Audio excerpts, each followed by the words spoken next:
Okay, Fred, here we are again. Hello, Richard. I'm glad to have you back from India. Well, glad to be back. That's a good part about going away is coming home. We said so many things, you know. Sometimes I don't want to be repetitive, but I guess on remembering what happened, I was always saying, "Oh, I'll tell you a new distinction, a new distinction, a new distinction." And then you had another kind of system where you were asking me certain questions over and over again. Well, part of what I was trying to do was I was trying to figure out where you are. I was trying to figure out the best, where you were so that I could figure out what was the best way for me to communicate. I mean, who knows? No, that's exactly what dialogue is all about. Yeah. So now I know. No, you don't. Okay, I'll tell you, because I'm always a transparent vessel, right? I like to say it, you know. But Like that. I think that we live so much by our words and our beliefs. Okay, we call it conditioning. We're a biocomputer. Okay, a computer, we say, is limited because all it can give is what we put in it, right? It's got A or B, right? Maybe C. There's only a few choices. But really, as a biocomputer, there's only a few choices also, right? In other words, we can envision a certain amount of options for any moment that there would be either an action or a no action step, or ignoring or focusing on it, and then options come from who knows where, but sometimes they seem new and sometimes they seem old. We just say there's only a couple options here, and there they are again, darn it. But anyhow, I'm just saying, like, we're a biocomputer, and we choose between these options, and maybe our choice is rote, right? Because we a lot of times, for big chunks of our life, we make the same choice, thinking it's more safe, or we're used to it, or it's comfortable, But I'm just saying that basically underneath all this thing is the distinctions we hold. Right? So tell me about that. The distinctions we hold. Okay, well, I mean, okay, like let's take a spiritual distinction of karma. Okay. In karma, I've had so many ideas of what it is. At first I thought it was like a punishment scheme. Like, there's a God out there, and, karma is what you get, what you sow, you reap, and all that stuff. And it sounds, the way it's said, it's kind of sequential. You sow and then you reap. That's right. Okay, well, then I started thinking, like, it's a tendency. Like, if you do the same thing you did yesterday, you get the same result. If you do something different, you might get a different result, right? And so then a karma could be in a tendency. But by holding that word in different ways, you have different possibilities, and you can either open or close around it.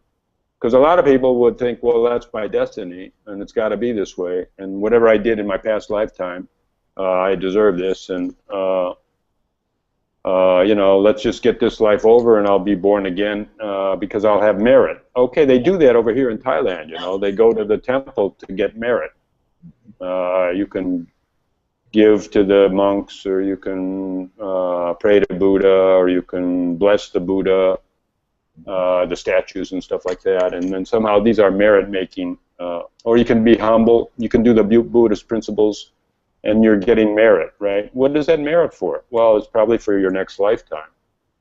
I don't know, really. Or maybe it's just right now. I mean, if you have, forget merit, just call it like, open happiness. Maybe the result of your life will be open and happy.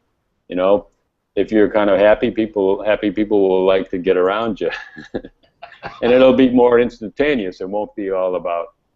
Okay, so then distinctions, I think, are really where all investigation has to come from. Now, I'll just say one more thing, because I did talk about running on, and I guess I am. I've never met anyone that doesn't operate by distinctions. They might say, no, I'm not in my mind. I'm not running the Richard unit. I'm running through the Richard unit. whatever, you know. Distinctions are there. And then the more subtle they are, the more insidious they are, because subtle distinctions we deny. We say there's no distinctions here. Mm-hmm. So that's kind of what I'm about. So let's look at this karma distinction for just a minute, if you would, because your idea that it's a tendency, that's just a different word for saying about the same thing that I say, which is the fact that karma is actually, it's a pattern. It's this, or it's the set of patterns. I mean, that it's the part of, we talked before about that there's some sort of package that moves. That I've been looking at you down there instead of in the camera. So that karma is there's a package that moves. It's DNA, but I mean it controls all. I mean, it has patterns and memories, and there's no personality. The personality doesn't move. This personality is a one-shot deal, as I see it. Your personality is a one-shot deal, as I see it. But there is a pattern that moves, and that's what I call that karma. Does that sound anything like what you're talking about? A pattern that moves. Okay, a pattern is just the result of the same choices. Mm-hmm. Okay, I would say my personality shifts and it moves, definitely. Mm-hmm. And I would counter that. You said yours doesn't move. DNA I would leave out of it. That's just it's a-centric. Who knows if we got DNA or not? It's just a name. It's a label. Okay, look, I got a nose like my father. So do I have to say there's DNA or something? I don't really have to say that, you know. Unless I'm a DNA expert and I can change it, or I can do something with it. Just to say it. Okay, say I got my DNA, so I can't change it, except by radiation, which is dangerous. So then DNA becomes like the limitation, not any kind of a place to expand, right? So then it's a starting ground or something. I don't know, what good is DNA, right? You don't have to deny it, but you don't have to really involve yourself with it. Well, I think so then, you know, let's talk about the part that's more flexible, which would be like your upbringing and your, you know, the beliefs of your parents and the beliefs of your society. And that's where we can make movement, create movement, you know. And by thinking about like my personality is fixed and DNA and whatever, you know. Things happen. I'm not denying stuff. You have two kids, one's totally different than the other. How do you get that personality? I don't know. Well, from the way that I look at it, is that because I'm not yet quite ready to jettison the DNA thing just yet, and then we'll talk about the nurture part of our personalities, but and our the units. But the DNA, as the way I see it, is it's a way of explaining certain things. It's a sound scientific principle, but it's also a good approach. It's a way that I can understand how this package of memories and thoughts and habits and stuff moves from one unit to the other, because it clearly does, because we can trace this DNA back thousands of years, and yours as well. And so when that hits the planet, it already, I mean, when the baby comes, that baby is fully loaded already. I mean, it's not like it's a blank sheet of paper. It's a fully loaded unit. And then on top of those patterns, then we have the nurturing patterns that begin to kick in. And you're right, two people raised in the very same family can be completely different. I don't care if they're twins. They're still not going to have exactly the same upbringing. So they're going to be different. They're just not going to have the same upbringing, and that personality is not going to be identical. twins may be identical, but the personality is not going to be identical. Okay, like what was I talking about? Distinctions, right? And which are beliefs, and they're not necessarily. But what's a belief? Let's just say that. What is a belief? Well, a belief is well, number one, a belief is a thought.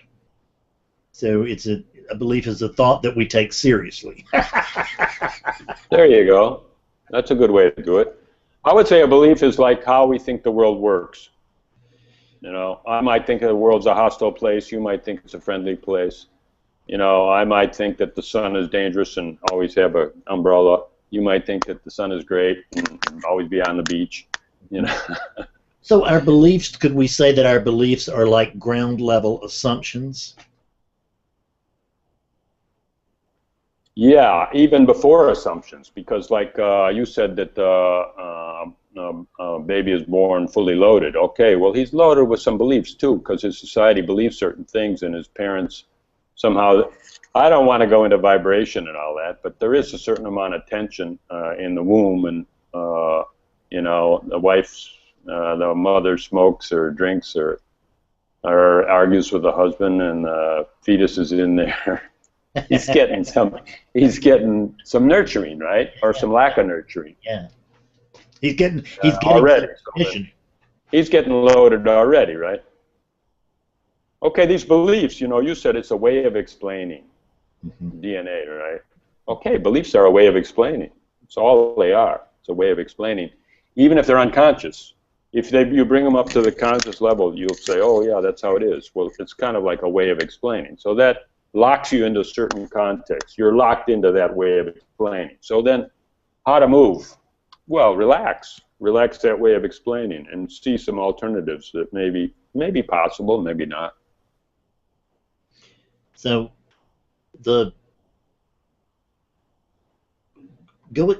pursue that for just a minute. Way of explaining is very dangerous, right? You think it's inane and it's just something that is benign, right? It's just a way of explaining. But it really is the way that you're limited. You're setting your own boundaries on what your action can do. What can I do in this society or in this lifetime? Yes. And you know. Your beliefs. Oh, I'll just say this now, you know. Okay, like I discovered I'm studying. I live in Thailand. Yeah. I discovered a word, right? So it was really beyond my conversational level, but it's called Quam Yuditan. Quam Yuditan. Quam Yuditan. I said Quam Yuditan, just that word, one word, you know, to my girlfriend. Oh my God, I started a whole discourse, right? Quam Yuditan means fairness. Oh. Fairness. It means fairness, you know. Equal treatment before the law, equal treatment in your family, equal opportunity. And she just says, oh, you know, it's like a Thai belief, I think, that there is no such thing as Quam Uticam. It's like not here. Never was in my life, never had it once. And there was no fairness, right? And then I've just been reading a book about the Reds and the Yellows, you know, the kind of two factions that are in Thailand. And it's all about Quam Uticam. There's elitists, there's elites that stay in power, and then they get all the education. They get, you know, they dole out a little bit. There's a subsistence to the other side, you know. Yeah, well, why should that be enough, you know? And then, so then there's okay, then that's a way of explaining. A way of explaining is there's my me, Quam Uticon. There's no, it doesn't exist. Fairness is not a part of really human life, right? And that's a way of explaining, and it's pretty limited. It's limiting, right? It makes you want to fight, maybe. Or, you know, in Thailand, though, I mean, okay, there's Buddhism, which says, you know, be humble. So then you don't need fairness. And then there's another part of Thai culture that says be self-reliant. Oh, there's no fairness? I'll do it myself. I'll do it myself. I'll live myself. I don't need fairness. And so then those make it up. That's a three poles of how it stays in power, right? Yeah. So there are two sets of beliefs there. That there are two views of the world with your reds and yellows. We're looking at two views of the world that are in conflict with one another, and that's, I mean, that's what I find causes a great deal of suffering, and our beliefs ultimately become our limitations, and they become our benchmarks for how things should be, which is inevitably going to be in conflict with the way things are.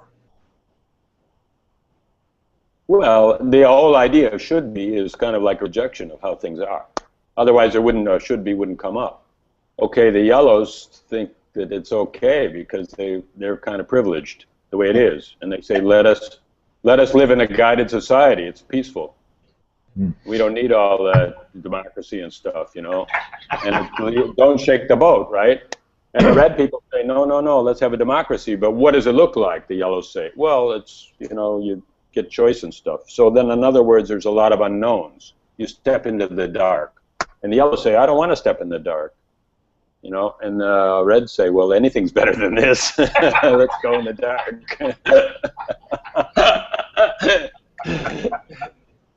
You know, it's actually quite really nice, you know, to be an Asian and find out that people have a heart, right? They've got a real big heart. The reds or the yellows or both? All people. Oh, all people. And they're really smart too, you know. They know if I just say one word, Kwamutcom, and boom, it fires up a whole discourse. So these people are thinkers, you know. They're you know, they live under a certain cultural norm. Yeah. Right. Mm-hmm. But we do it too. We all live under a cultural norm. You know, we can see the one over there, but we can't see the one over here. So then these are all distinction driven, and that's when I started always peeling off a new distinction. So then, I don't know, I don't have to repeat everything, but one distinction I said was that perception is an intersection of the five senses, what you see, something out there, and your interpretation of it. And we also call it interpretation projection, right? Because it's like the limited context that you could see is your interpretation, and so then you're seeing that everywhere, you're projecting it too. And the point of just making that distinction is that we don't know how much is what, right? How much is reality and how much is projection or interpretation. And there's really no way to know. Now, sometimes you talk like, oh yeah, there is.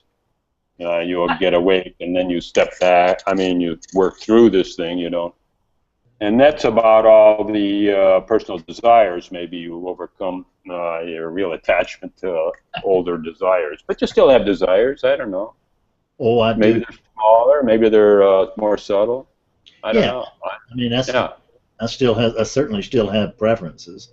And when things don't, you know, things don't line up with my preferences, I'm not always happy about it. I can learn. I can get to where I'm okay with it, but it doesn't mean that every single thing, every single moment that I'm like, oh, that's great. I mean, yeah.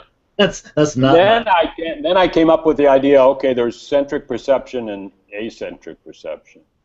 Yeah. And you can choose between them. You can choose to focus on one or the other, and it gets pretty simple after a while. Because if somebody just comes and grabs your attention, and they usually grab it with some shocking news or something like that. And then you're kind of a puppet. You're dragged all around your attention by horror stories, right? And the people gossiping and talking bad about each other. You know, people are tempted by all that, and so then somebody grabs their attention. But once you realize that you got the two distinctions, I put my attention on what's kind of happening in my life, more or less. I still don't know because the perception is still a mix of what's out there and how I see it, how I interpret it. And I'm trying to broaden that, right? But that I call centric, you know, and a-centric would be like what's going on the other side of the world or, you know, something else. And so then why do I make that distinction? So that because there's that distinction, you can choose. You can say, no, I don't want to do that. Okay, you asked me a ton of times, like, who is it? Is Richard doing that thing? Who is it that's doing this? And I'm not interested in that question. I'm never tempted by it, you know, because I don't put my focus on that. Because as far as I'm concerned, it doesn't have an answer. And then you say, well, it does lead you, it leads your focus to something that could be shocking, or, you know, mind-opening or something like that. And it can. Yeah. And at first we said, okay, like you ask it for 20 years and then 1 year at work. So we said the 20-to-1 rule. 95% of the time it doesn't work, and 5% it does. Tell me that again. What we said about the 90 and the 95 and the 5. What is? Well, you said okay. You know, okay. You said the question, who am I, or who is it, or what am I, can lead to a broadening vision. I see. And I said, yeah, it can, and it cannot too.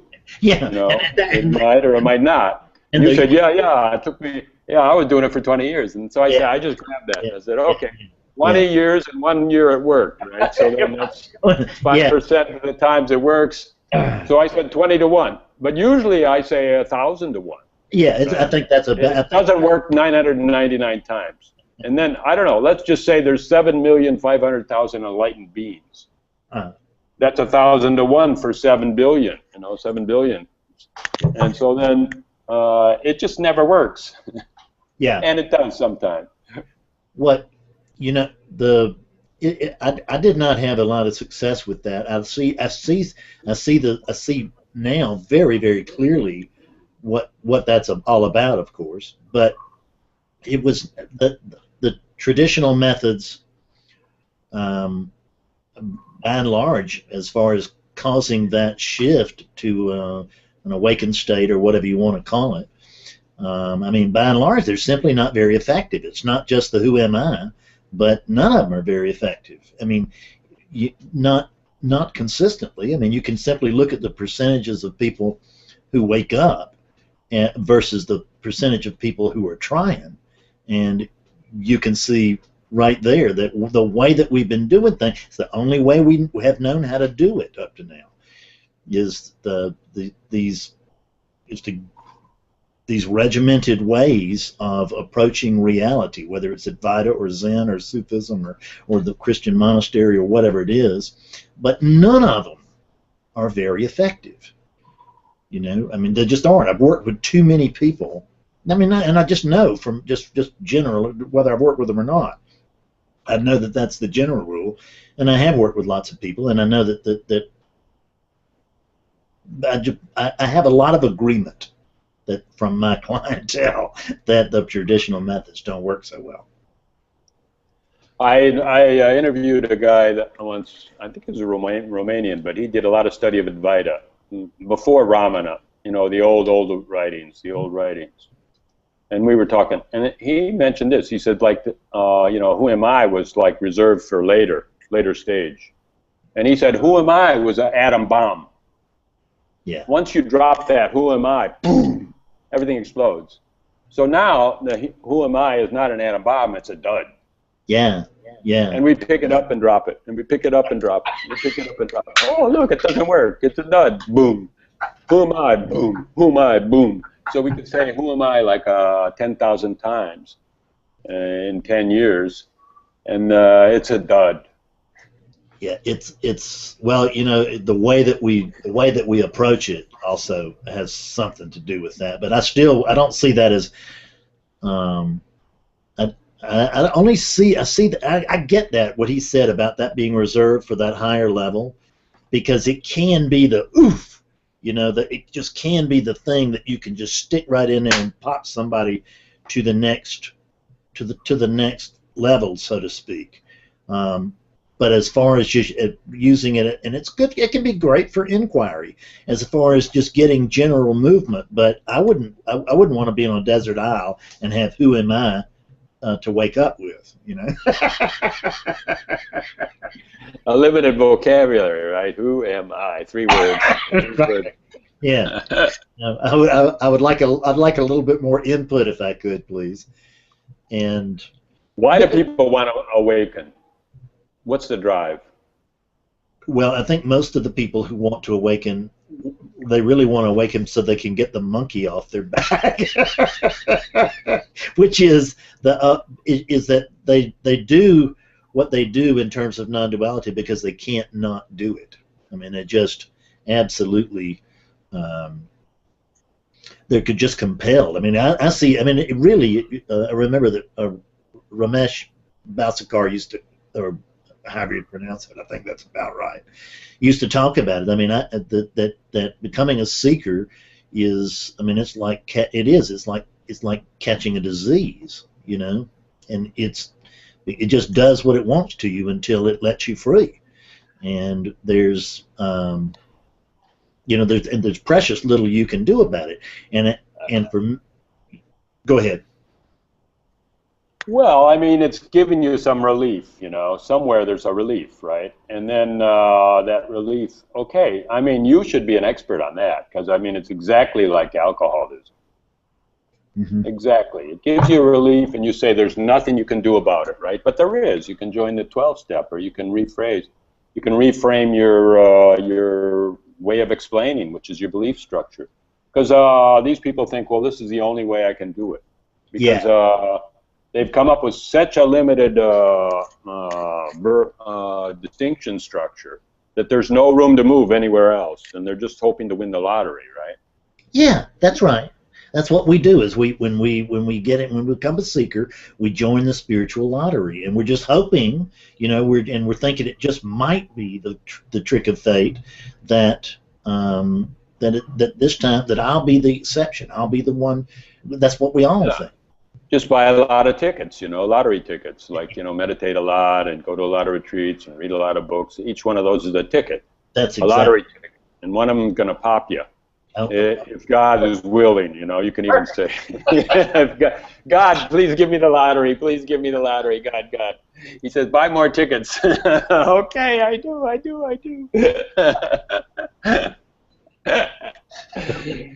Exactly. You know, I think that anything you do on Earth is to live a better life, right? Even if you, otherwise you say there's there's no quam uticum, and you say there's no fairness, you might join the rebel army and decide to be a terrorist or something. But in a way, I mean, it comes from a desire to have a better Earth, you know, for your family or your wife or your kids, or anyhow. Or it just comes from a blackness. I don't know about that. I don't need to talk about terrorism and all that, but just from like our point of view. Like the privileged West. Yeah. Well, it was a combination of for me, it was a combination of this drive that I couldn't get rid of. And I can remember thinking, God, have I got to read another one of these books? I am sick of these books. The only problem is I'm not drawn toward anything else. So, I mean, I'd try to read mysteries. I'd try to read something else, you know, just anything to get my mind off of it, and nothing would work. But the other thing that I was trying to do, which I think is very common, is that I was trying to pole vault out of relativity. I just was, as you say, exactly what you've just said. I was not happy with my lot in life, and I didn't see that my lot in life was going to change dramatically. So what I needed was to change dramatically was the way that I was looking at it.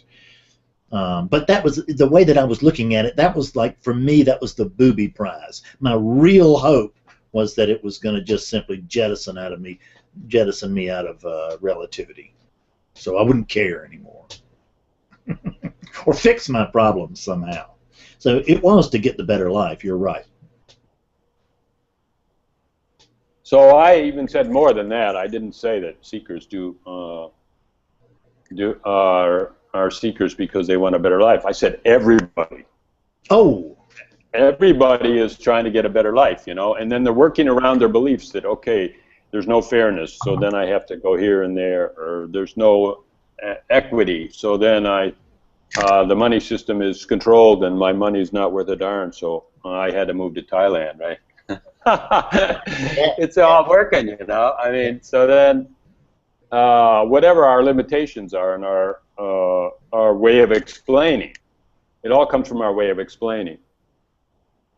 So let's see. I talked about. So then I'm kind of proposing something. You know, I don't really work with disbelief. It's not like I don't believe you or I don't believe this or you know, I have to close something off. You know, I just kind of like steer my attention toward where I can make the most effect. And if it's not 100%, you know, I don't have to work in absolutes. Like if even 90% of my life I can change, I work on changing that 90%, and the other 5% I don't really focus on. I don't really, but all I try to do is not bind up about it. You know, I don't stuff it, but I also know how to story it in a way, or to leave it sit in a way that doesn't bind me, which means like contract. I don't contract about it. Yeah. What you said? Tell me. You said something earlier, which is in line with what you're talking about now. Which, when we're talking about that interpretation thing, and you just mentioned that story, and that's we tell ourselves, you know, we as you say, we tell ourselves these stories, and what we tend to do is we tend to tell ourselves a whole lot of scary stories. You know, the first thing that we do, I mean, it's the process of it is stunning to me. First thing we do is we make stuff up. The second thing is that we believe it, and the third thing is that then we start suffering from it, or you know, or we try to overcome it. It's just it's insane. And sometimes, you know, maybe the thing to do is to just, I mean, just paint it in the best light that you can. It's not, I'm not saying that's the ultimate truth or that's the ultimate way to do things, but I'm saying that that approaching things from the standpoint of powerlessness. I mean, I get powerlessness. I come from a recovery background, and I understand powerlessness in terms of the absolute. But I'm talking about on a practical level. We're still on the planet. My experience is that I still have this body, and that it's real. No matter whether it's real or not, in my experience, here it is. It's real. It's got free will and stuff. And as long as I have that, as long as there's someone here to believe that as long as it feels like there's someone here who can make decisions and do all that, then I need to make the most positive, loving decisions that I can. You know, you said 1, 2, 3. You said 1, 2, 3. First we make stuff up, then we believe it, then we suffer from it. Yeah. Well, I think it's quicker than that. It's all one, right? Because anytime we say a story that has a black spot in it for us, because every story is about us, right? It's the world and our space in it. It's the world in relationship to us. It's my place in the world and how I can move around it, right? It's my that's what is called freedom, right? It's not like total freedom where you can just fly away and jump on the moon and stuff like that, but it's freedom within. It's enough that you can try a few options, right?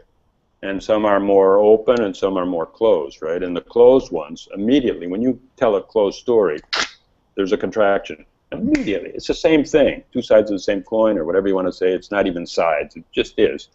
And I've demonstrated that in my life and the lives of others, you know, by restoring. You know, restoring means see a broader picture where there's more room for you to maneuver. And so then storying. Because a lot of people say, oh, it's just a story, like as if there was a life without a story. I'd totally deny that. There's no life without a story. The story, it may be very subtle. It may be very, very subtle. But there's no such thing as a life without a story. So there's just a life with a closed story or a life with an open story. So then how open? What's the benchmark of open? The easiest benchmark for openness is a little bit more than yesterday. That's all it takes. A little bit more than yesterday is all it takes. There's no other benchmark that's needed. You don't have to arrive anywhere, right? And then what does this story do? it just relaxes your body, makes you more healthy, and makes your energy flow better, right? Now, and then, you know, you can be a-centric in your perceptions and talk about philosophies and stuff, but you can also, you know, the mix is not too skewed so that you're totally ignoring and rejecting what's happening in your life. You know, your job, your kids, your house, your roof, your whatever needs attention, and so on and so on, right? You're available for all that stuff. That's right. That's, you know, and I like that approach. I like what you're talking about, because it's not, you know, is that particularly in these circles, in these non-dual circles, we can tend to, we just put so much stock in the absolute, and we just play down, you know, our human experience so much, like, oh, this pesky human experience. Man, I mean, the human experience is wonderful. It's a very, very cool thing and a rare thing, and I'm really enjoying it. So I'm not looking to transcend my humanity, and I agree with you 100% that just a little that this little bit of progress in recovery. They have a wonderful saying, which is that we claim progress and not perfection, and man, that's the way to go right there. Yeah. So the human experience is centric, and then the absolute is a-centric. You know, actually, there's no such thing as the absolute. It's just a deduction, right? If we live here and things are bigger than we, somewhere there's something big, you know. And you might have a mini experience or a maxi experience that that is a disassociation from the mini experience, right? But I mean, okay, how many people have spiritual experiences? Maybe not. Maybe not. Let's just talk about drug experiences, because I think way more millions of people have had a hallucinogenic experience than have had a spiritual awakening. But I mean, then you're up in the room, you're looking down on the body, you're seeing the things, you know, you're hallucinating, right? You're seeing the whole world. One time I was seeing the center of the earth and all that stuff, and going down there and all that. And I seeing that everything was space, and you know. But anyhow, so what? So what? I had a dandy experience, you know. Yeah. But I mean, does that change the centric human experience? No, not really. It may. It might. It depends on how it affects your way of explaining.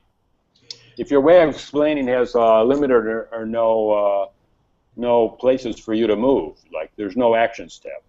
Okay, well, one of them is like everything's perfect the way it is. And we know that because it is.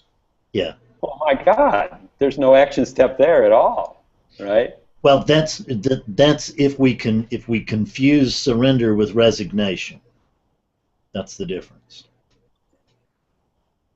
Well, I would say that everything is perfect 1 millisecond ago, because it's signed, sealed, and delivered, man. Yeah, right. But 1 millisecond in front, nothing is fixed. Zero. It's just total flux, you know. That's correct. We are. Do the exact same thing we did 1 millisecond ago. It'll come out the same way, right? So then we can say it's fixed. But I mean, then just saying that. Let's say it's not true. We don't even know what a millisecond is and all that kind of stuff. But anyhow, it's just a kind of a dramatic way to say that this is a rolling moment, and roll with it. And you know, so then. Okay, one thing I'm saying is that everything we do is and should be practical and affect the human experience, affect the centric perceptions. And if it's not, I think we're kind of like draining our lifeblood in the wrong direction, right? Well, I think that if our spirituality is not affecting our, I mean, if we're not actually living what we've seen, then I mean, that's where the rubber hits the road, is if we can actually begin to live as if what we've seen is true, as if other people matter, as if our footprint on the planet actually matters, as if you know, there could be a little bit, always this movement toward, and it can be just, as you say, just minute. But if we put our attention, if we can put our attention on the unskillful patterns that we find in either ourselves or our society, then things will begin to change. And the real change that I can make is that I may have some impact in the world, but I'm not going to have any positive impact in the world if I'm not clear myself. So this is what I have to fix. This is my cross to bear. And so I can, you know, I can make a difference with this, and I can have influence here. No question about it. I mean, and it's paradoxical. If once you've had an awakening, then you, as you know, we see, you know, once you've had that absolute view, then it seems like this thing can't have any influence. But that's just simply not my experience. Is that it paradoxically does. It doesn't make any sense, but it does anyway. Okay, why does some things work and some things don't? I'll put this one out and see how you like it. Okay, you have an awakening experience, and you have a lot of clarity that comes with it and stuff, but you don't automatically have any distinctions that go with it. You know, so then it doesn't last because you don't really know what you're seeing, in a way. Now, what I'm saying is, you know, just learn how to open your life, learn how to relax, learn how to not tighten up by restoring, because I'm saying story and emotion are the same thing. You know, there could be other kind of frights and stuff like that, but, you know, okay, 95% of the time or whatever. So often, exactly what you say is how you feel and how you close, you know. Oh, there's injustice here, they did that to me. And then anger and lashing out and all those things just come from story and a wider story. Okay, so then if you're just loosening your stories around where you feel tight, not every story, just like where then you're automatically creating wider distinctions. So those distinctions come along on your path. They're right there always.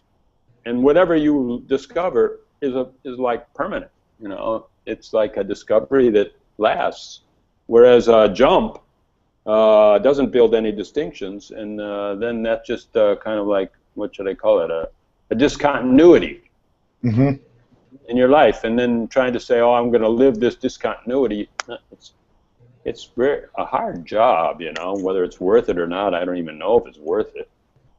But, you know, people stick with it because maybe there was some relief there, or I don't know what. So I don't know that this is true. I don't know if this is an accurate take on things or not, but it sounds to me like you're sort of discounting awakening. You're sort of discounting all of that anymore. Is that true or not? Okay, now this is a perfect question, you know, perfect question. Because like I say, I don't discount anything or don't deny anything or anyone else's experience. How the heck could I do it, you know? Oh, yeah, I can comment on things I see and think this guy's crazy or whatever. But I mean, centric and a-centric. See, I'm thinking that whatever comes through the centric, like if you're centric, again, means just kind of focusing on what's important to this life and relaxing and feeling more open. I think that an awakening that comes through eccentric perceptions, or like a good balance of eccentric perception, it's like your own awakening. It's you.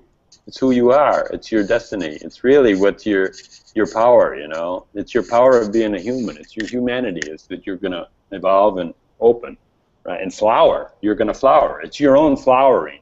In an a-centric search for enlightenment, yeah, I discount that because I think it works so little and it causes so much suffering. In fact, a lot of people say holy yearning and all that stuff, and the yearning is just denial. So they're building up a huge pressure, you know, like, and then sooner or later the container can't hold it. Paului! And then a lot of people have awakened by just totally disintegrating, right?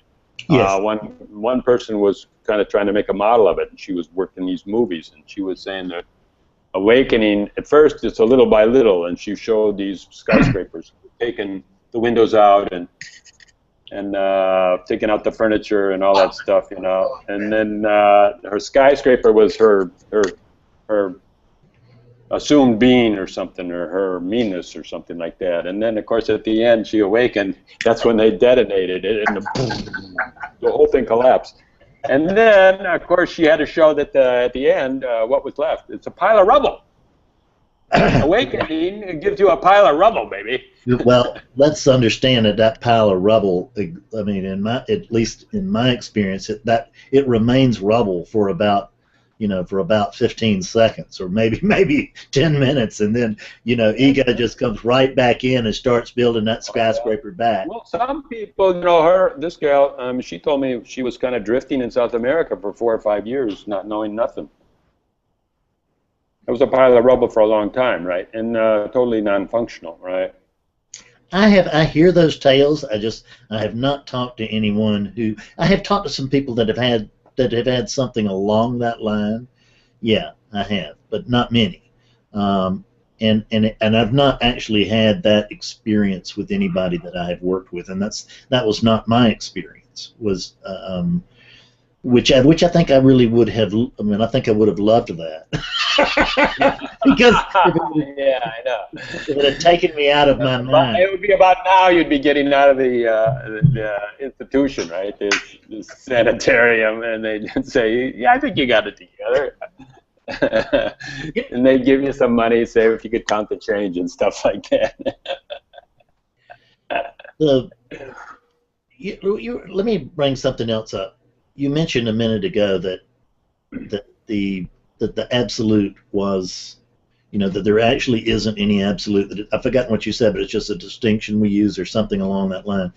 And I think the problem with the absolute is that we just shoot it out. We just use it like we know what we're talking about.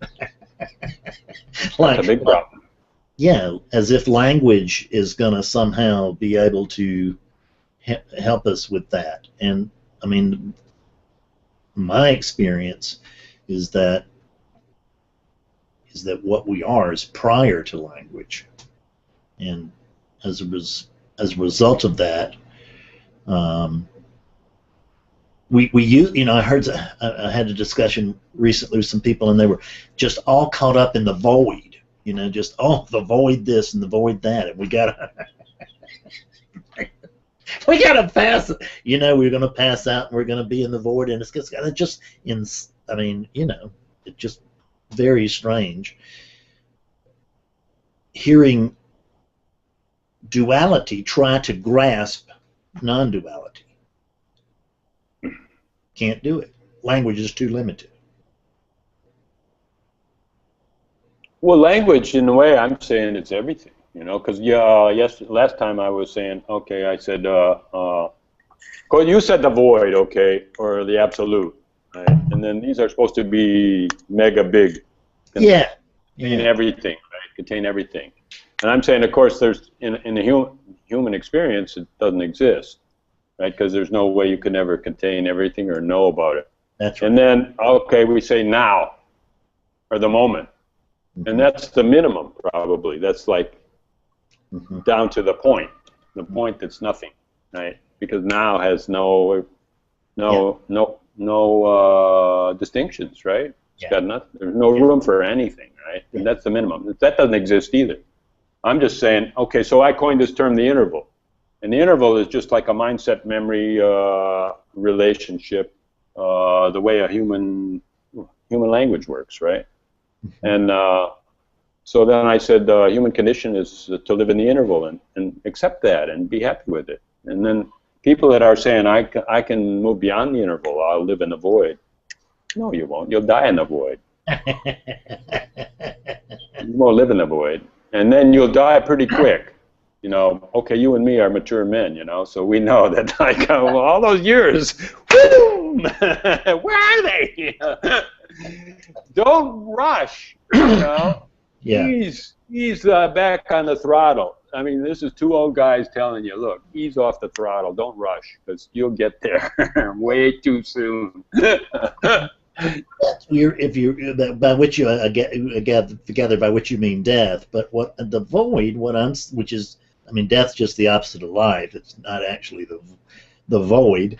This, I mean, this is just how I see it. I mean, isn't this the void? Aren't we in the void now? Aren't we the void? Or isn't that what we are? I mean, that's what I see.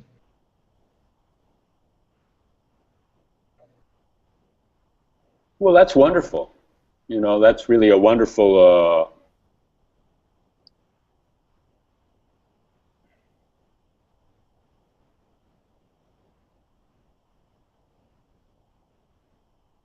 I mean, we don't have to stretch to reach the void. We don't have to go anywhere to reach the void. All we have to do is open our eyes. Call it. I don't know what I want to call it. I want to call it an anchor, maybe. Yeah. It's a wonderful anchor. I don't know if that's a good term, but I mean, it means like nothing can take me. Yeah. Yeah. Right. I mean, and nothing can. I mean, this is. Yeah. So then you can rest in that. That's rest in nothing. Yes. Nothing can take me. Right. Nothing can take me. Nothing can take. Nothing can harm me. Nothing can. Yeah. Harm is another word that might have a, you know, other kind of connotations. But anyhow, I mean, you know, it could be a lot of courage, and it could be a lot of determination, because you know nothing can take me. It could bring a lot of other kind of traits that are that can carry you over the hump, if there's any humps. Right. And then relaxing can do that too, and restoring. And a lot of the humps are your story. I do see, and I see the correlation between what you're talking about, because that whole relaxing thing. I mean, that's ultimately the way we get this thing. We don't. I mean, we don't get this thing because we're stressing our way through it. What you're talking about is true in the sense that, I mean, it is when we are relaxed that this thing happens. Yeah. Doesn't always happen that way, you know, because there is the kind of like the stress theory of enlightenment, that the more stress and the more effort, you know, the effort takes all this efforting, you know, and then apparently it only works when you let go of the efforting. So you build up this great big stress ball, and then when you let go of it, there's enough of a difference, because a human being really doesn't see a state like a fish in the water. Human being sees a difference, like when the fish is pulled out of the water, he says, "Oh yeah, that was the water down there." So then human being sees the difference. So then if you can make yourself really, really tight, and then you loosen a certain amount, that seems like a huge loosening. And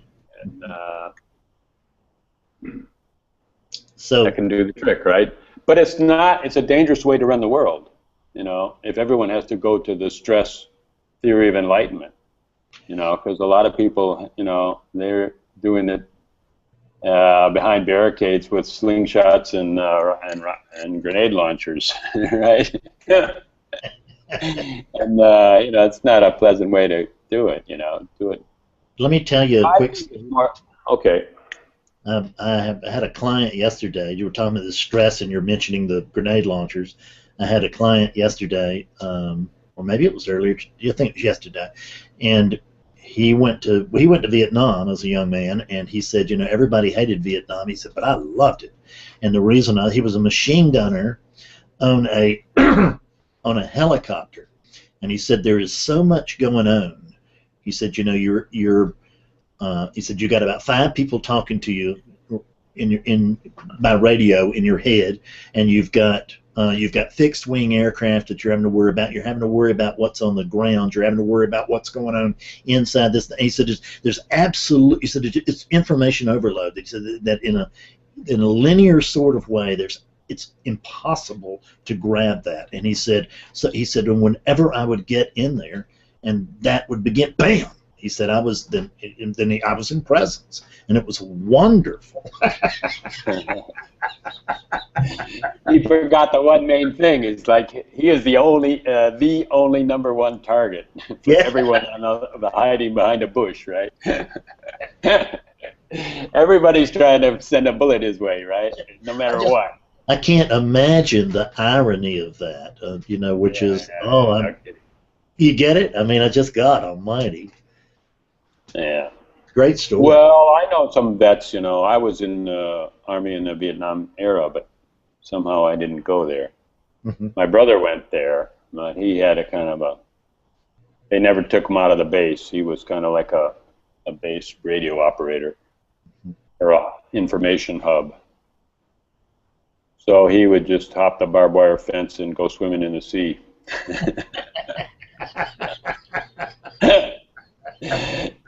I don't know, but he was airborne, so he jumped once a month.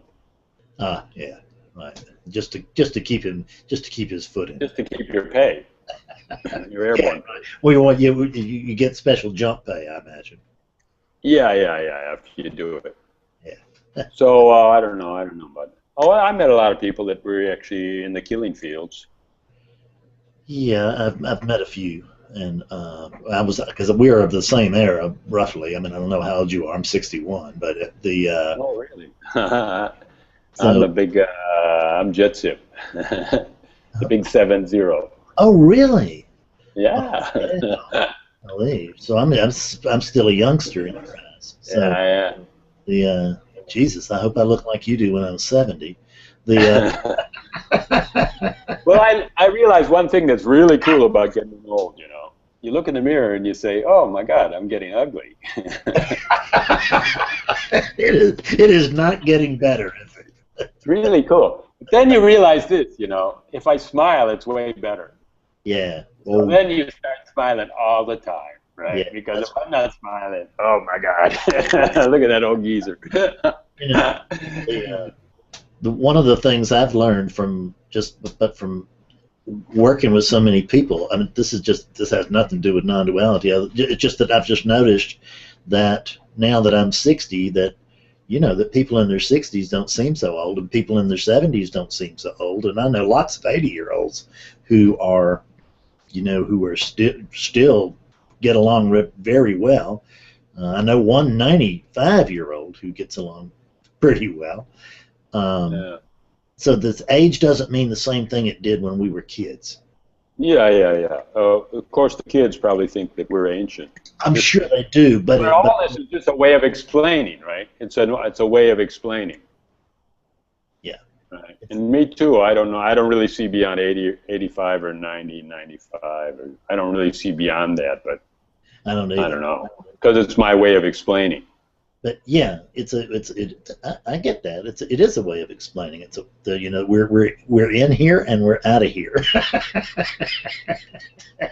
and this is a long interim, you know, at least in our experience. It was long, but now it's not. Now it goes really quick.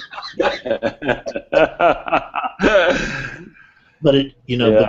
because of changing technologies, because of changing medical technologies and everything, I mean, it really is quite different now.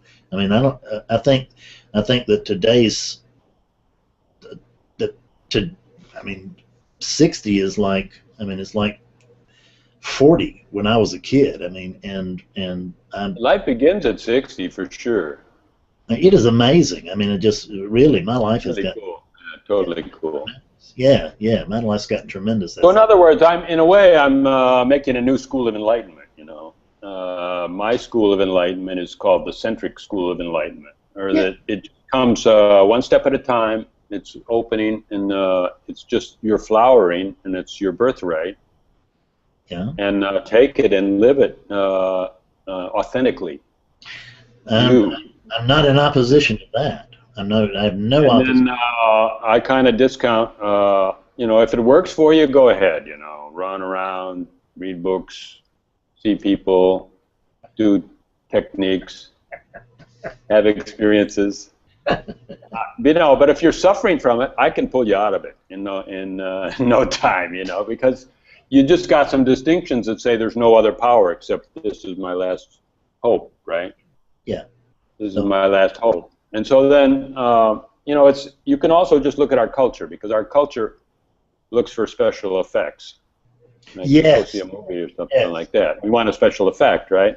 Yes. And so then we want the discontinuous school of enlightenment. Like I'm going to have a jump. I want to have a radical jump, right? And jump out of my skin. Yeah. And then one way to propel that, you know, I mean, people do act ornery and feel bad, right? And then they do that probably because they think it gives them more energy. Because like when you're angry, you feel strong, right? But you also get tired right after it, right? And so that it depletes energy, really.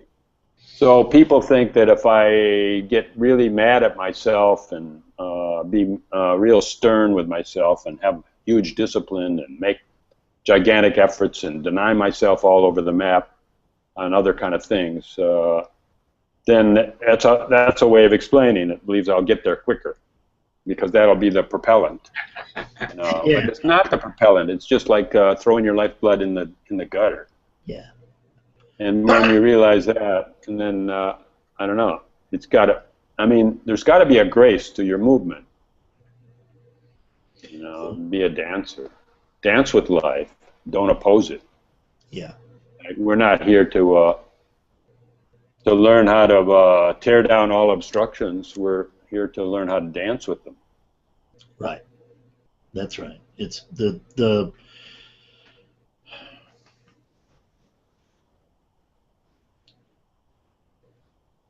I don't really have anything to say on that. I think, you know, but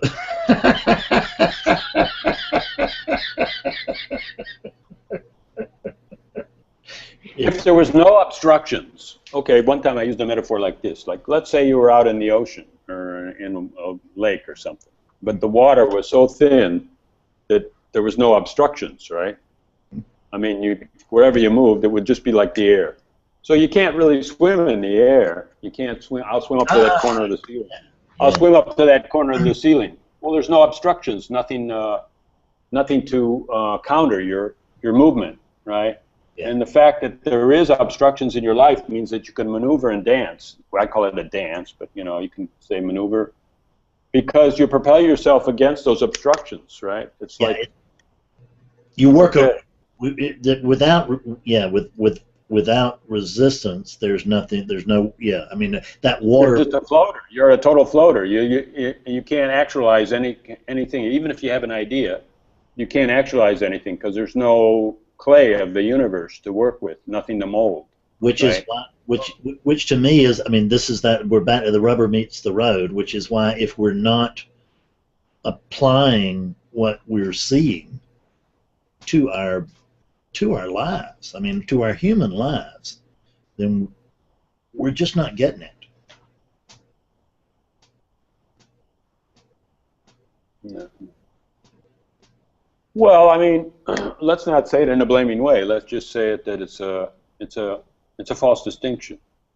It's a false explanation that says I can get there by this way best. And then when you realize, no, I can't, really, that's the worst way to go. Well, and just stop it, you know, because there's no sense regretting what you already did. No. Guilt, shame, blame, there's no place for it. Yeah. It's this, and these, you know, the thing that's, you know, that's, as they say, the thing that's in our way is the way. That's the whole thing. That's what it's all about. It's finding out about this. I never learned much from the good times in my life. I just didn't. I learned about everything I know from the bad times in my life. I mean, that's what formed me as a human being. That's the reason I'm talking to you. Is that I learned so much I learned so much that I didn't want to repeat. Yeah. I don't even want to say that, you know. I mean, I don't deny that both you and I grew up the way we grew up, and you know, we have the memory patterns we have, and so on and so on. But I don't even want to lay it down for a newborn that you have to go through a lot of resistance and things that don't work, and you learn from that. But a good life you don't learn from. I don't really want to go out and say that. Mm-hmm. You know, I mean, let them discover by living a centric life that, hey, the good life you can discover from. Or anyhow, I don't want to. Since if I say I did not discover from my good life, then I'm not an expert on it. So then I should just keep shut my mouth, you know, because I don't know anything about growing or not growing, you know. And then my focus, I don't know, for some reason my focus had a tendency, you know, a magnetism toward the bad part. And so then even what was happening in the good part I wasn't focusing on. I was just letting that kind of run under the bridge, right? And saying, well, it's another way of explaining that I have to put my focus on what does not work. And that's the kind of a problem theory that I find a problem, and then I try some, you know, I make a measurement system so I can measure the results, and then I alter certain parameters, and then it's all focused on problem, right? But I suppose if you would just focus on what's great, right, you would have a whole different parameter, a whole different mechanism. In a practical way, I mean, in a practical way, I'm all for, like I said, I'm all for putting the best story, the best spin on things that we possibly can, because it does open up.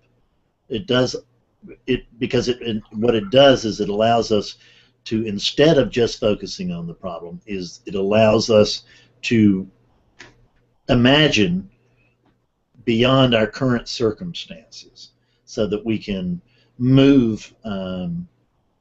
We simply we just have more options if we're doing that, because we will find more options because we're looking for options. We believe there are options. Just, you know, and if I believe there are options, then I've got a better chance of finding some than if I don't think there are any.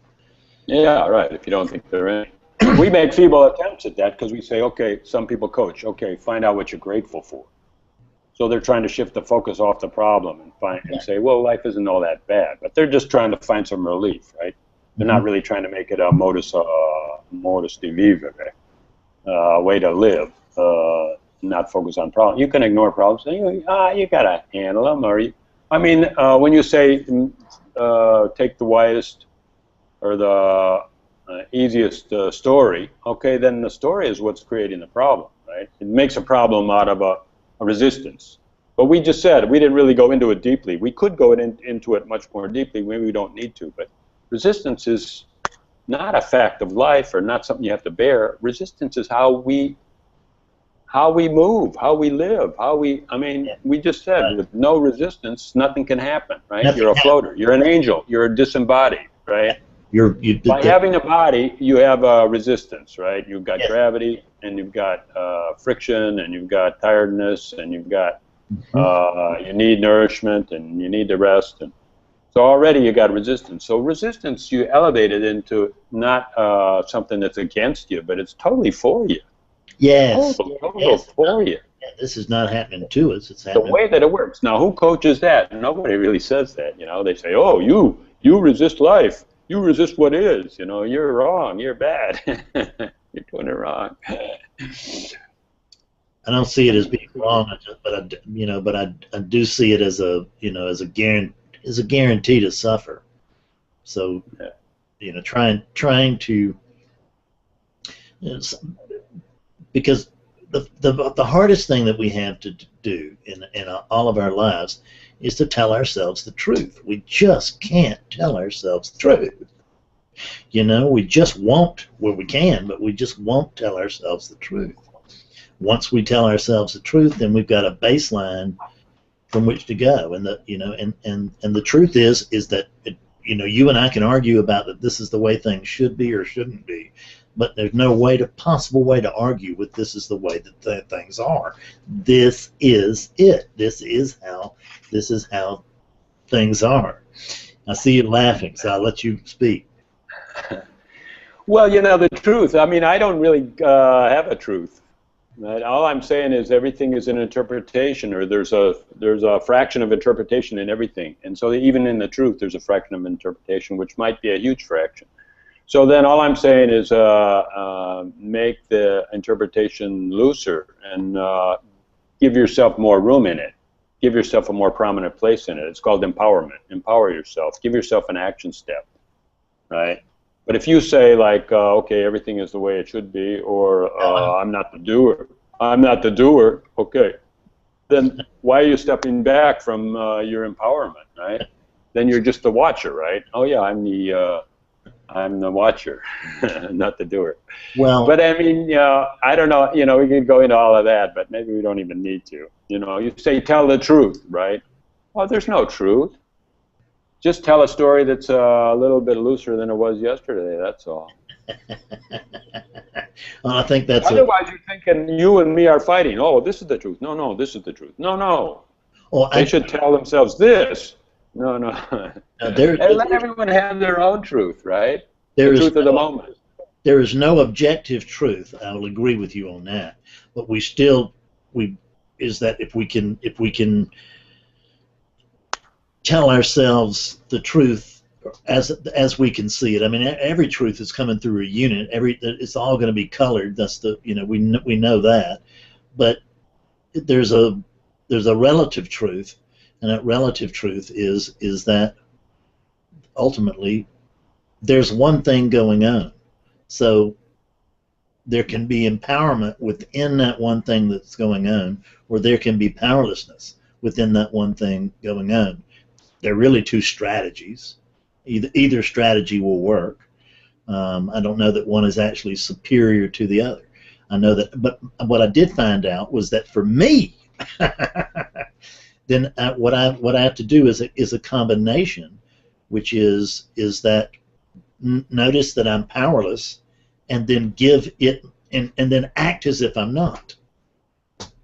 There you go. Yeah. See, so many times powerlessness comes with two roommates. One is like fear. Yeah. And the other one is resignation. Yeah, that's right. And that's not, when I talk about being powerless, that's not what I'm talking about at all. Because surrender is not actually something we do. Surrender is something that happens to us when we see. It's just a wider insight, right? It's the same idea. It really is the same. Surrender is a wider insight. Because it's the recognition. It's just the recognition. Look, this is. I mean, if I'm the way I like to talk about this is that if I was in a stainless steel room or whatever, and the walls were moving in toward me like that, and at first, I'm going to be scrambling around, or anybody else, trying to find some way out of that damn room. Find the switch. Yeah, find the switch. How do I cut this thing off? This, that, and the other. But if I can't, at some point, I can't know because I'm not in that situation. But my sense is that once there's a recognition, a real recognition that this is it, I tend to think that for most of us, we will. I don't know about for most of us. Well, there is a surrender can happen. Surrender can happen at that moment, but it happens to us. It's a spontaneous seeing that this is the way this is the way things are in this moment, in this construct. This is the way things are. That's the part of the truth that we can't tell ourselves. This is the way things are. So, I mean, for myself, when I was drinking, I couldn't get out of that pattern to save my life, and so that was there had to be a recognition of powerlessness. But then I didn't just lay down and say, well, there's nothing I can do about this. I mean, I had to work my ass off to, in an apparent way, in a paradoxical sort of way. I then had to, become cooperative with the way things are. I had to begin to cooperate with that instead of pushing back against it, because I can't push back against alcoholism. It'll just run me over every time. And the same thing is with reality, is that I can't actually, it's just actually, if I'm pushing back against reality, I'm in a losing battle, and that's where you come in with that loosening up, and I get that. Relaxing, loosening up. I mean, that's got a Taoist spin to it, doesn't it? Well, it's easy as pie, I can coach anyone how to do it, right? And it's the easiest thing, and it's just managing your distinctions or looking at them. It's all it is looking at them, and then realizing, oh God, I don't need that one. And then it's not about my distinctions and you taking mine. Mm-hmm. Just about The coaching is just about you becoming more centric and less a-centric, right? Always more centric. And trusting yourself, right? And trusting your own life and saying, well, this is my what? I don't want to call it a destiny, but it's just my birthright, right? That I get to run this perception and run this awareness. And, you know, whatever shows up, maybe I can choose between them, right? And maybe I make old choices, and maybe I can see where a new choice. Just the difference between yes and no are huge choices. So does it really? I mean, I gotta ask. I mean, does it really feel like to you like you're running that awareness? Well, you know, I mean, you asked me that about a ton of times. It doesn't matter for the system. That's not really a key factor. That's not part of your school. In this kind of system, right, of gradual loosening. Okay, and then as you gradually loosen, you see things in different points of view in different ways. Maybe you'll see it that it's not me doing it. Maybe it is. Doesn't matter.